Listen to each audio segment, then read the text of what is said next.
ಸಿಡ್ನಿಯಲ್ಲಿ ಪ್ರಧಾನಿ ನರೇಂದ್ರ ಮೋದಿ ಅವರು ಮಾತನಾಡ್ತಾ ಇದ್ದಾರೆ, ಏನು ಹೇಳ್ತಾ ಇದ್ದಾರೆ ಗಮನಿಸೋಣ. ಆಸ್ಟ್ರೇಲಿಯಾದ ಸಿಡ್ನಿಯಲ್ಲಿ ಪ್ರಧಾನಿ ನರೇಂದ್ರ ಮೋದಿ ಅವರ ಮೆಗಾ ಶೋ.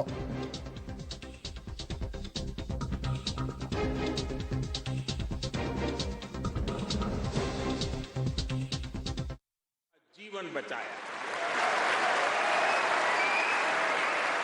कोरोना के समय में आपने भी यहां जिस सेवा भावना से काम किया, वही हमारी संस्कृति की विशेषता है। आज शहीदों के सरताज पंचम सिख गुरु श्री गुरु अर्जुन देव जी का शहीदी पर्व है। हमें गुरु जी के जीवन से सभी की सेवा करने शिक्षा मिलती है।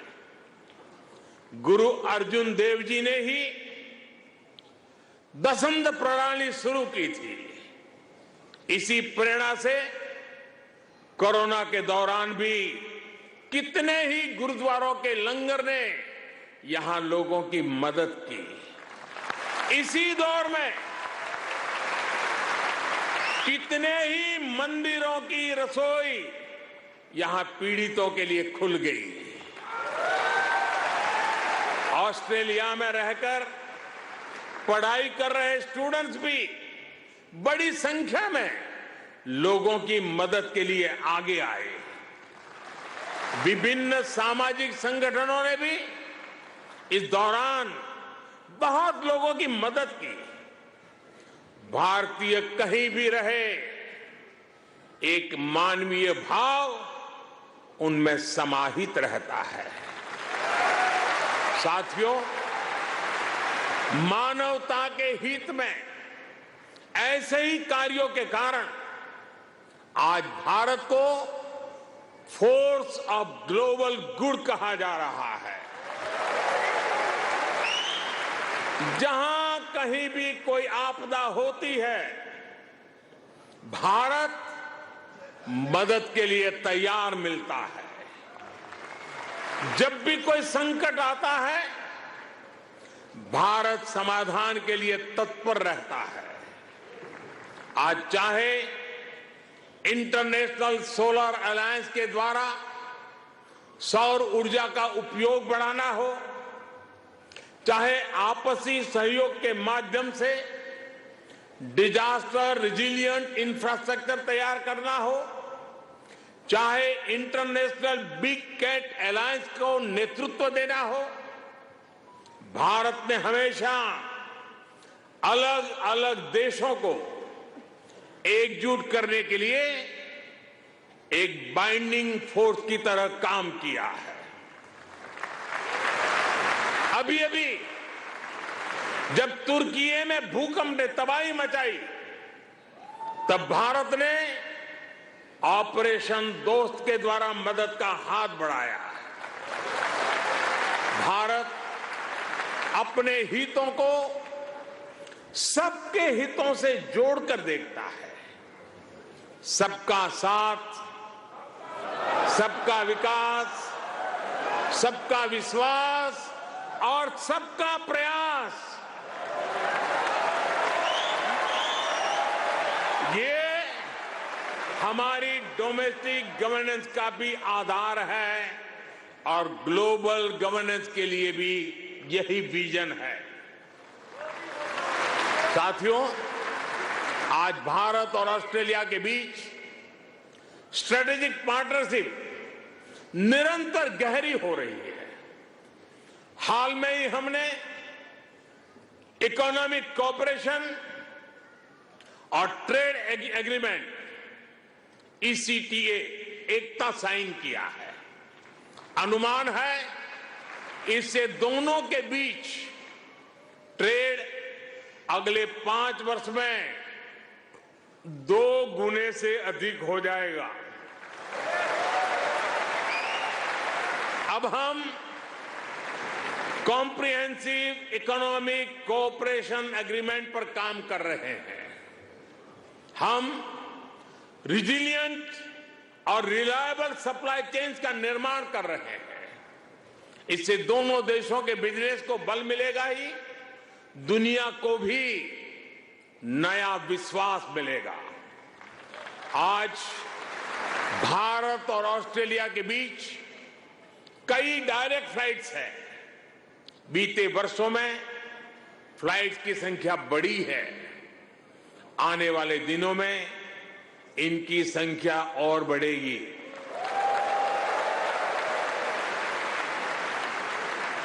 एक दूसरे की डिग्रियों को मान्यता देने को लेकर भी दोनों देश आगे बढ़े हैं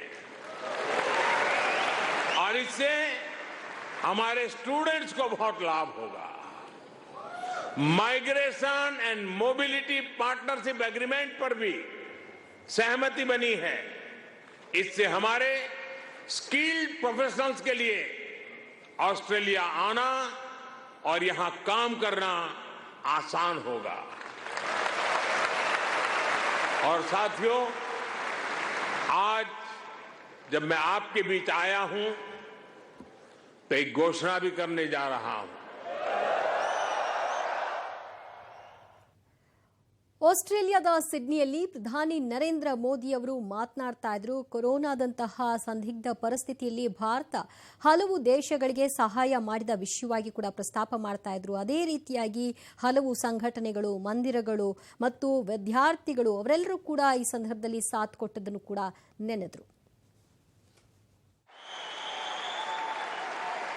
फ्रेंड, भारत और ऑस्ट्रेलिया की गहरी होती पार्टनरशिप मां भारती में आस्था रखने वाले प्रत्येक व्यक्ति को सशक्त करेगी। आपके पास टैलेंट है, अपनी स्किल की ताकत है और साथ ही अपने कल्चरल वैल्यूज भी है। ये वैल्यूज आपको ऑस्ट्रेलिया के लोगों के साथ घुल मिलकर रहने में बड़ी भूमिका निभाते हैं। मैं कल ही पापुआ न्यू गिनी से आया हूं।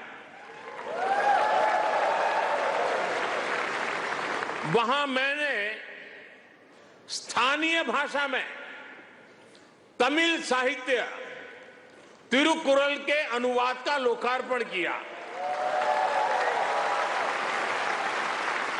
ये अनुवाद वहां भारतीय मूल के एक स्थानीय गवर्नर ने किया है। एक जीता जागता उदाहरण है कि कैसे हम विदेश में रहते हुए भी अपनी जड़ों पर गर्व करते रहें, जड़ों से जुड़े रहे। आप भी यहां ऑस्ट्रेलिया में भारतीय संस्कृति की खुशबू फैला रहे हैं।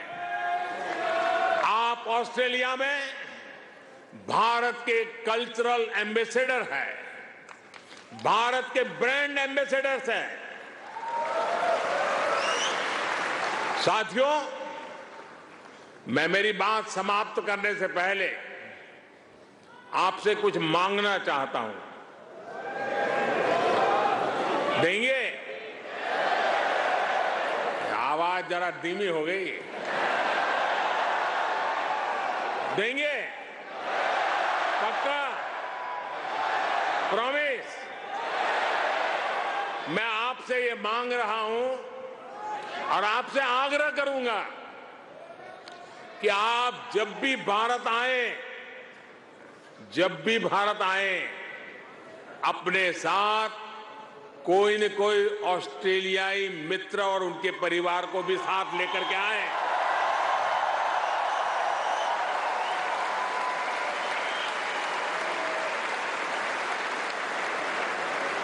इससे उन्हें भारत को समझने का, जानने का और ज्यादा बेहतर मौका मिलेगा। आप इतनी बड़ी तादाद में आए, लंबे अरसे के बाद आपको मिलने का मौका मिला। आप सब बहुत स्वस्थ रहिए, खुश रहिए, आनंद से रहिए। एक बार फिर से सभी का बहुत बहुत धन्यवाद। मेरे साथ बोलिए, भारत माता की, भारत माता की, भारत माता की, भारत माता की। बहुत बहुत धन्यवाद। ಆಸ್ಟ್ರೇಲಿಯಾದ ಸಿಡ್ನಿಯಲ್ಲಿ ಪ್ರಧಾನಿ ನರೇಂದ್ರ ಮೋದಿ ಅವರು ಅನಿವಾಸಿ ಭಾರತೀಯರನ್ನ ಉದ್ದೇಶಿಸಿ ಮಾತನಾಡೋ ಸಂದರ್ಭದಲ್ಲಿ ಅವರೆಲ್ಲರನ್ನೂ ಕೂಡ ಒಂದು ಕೋರಿಕೆಯನ್ನು ಕೂಡ ಅವರಲ್ಲಿ ಇಟ್ಟರು. ನೀವು ಭಾರತಕ್ಕೆ ಯಾವಾಗ ಬರ್ತೀರಾ ಆ ಸಂದರ್ಭದಲ್ಲಿ ನಿಮ್ಮ ಸ್ನೇಹಿತರು, ಆಸ್ಟ್ರೇಲಿಯಾದ ಸ್ನೇಹಿತರನ್ನೂ ಕರೆತನ್ನಿ, ಅವರ ಕುಟುಂಬಸ್ಥರನ್ನೂ ಕೂಡ ಕರೆತನ್ನಿ. ಆ ಮೂಲಕವಾಗಿ ಭಾರತದ ವಿಷಯವಾಗಿ ಅವರಿಗೂ ಅರ್ಥ ಮಾಡಿಕೊಳ್ಳಿಕ್ಕೆ ಒಂದು ಸಹಕಾರಿ ಆಗುತ್ತೆ ಅನ್ನುವಂಥ ಮನವಿಯನ್ನು ಇಟ್ಟಿದ್ದಾರೆ ಮೋದಿ.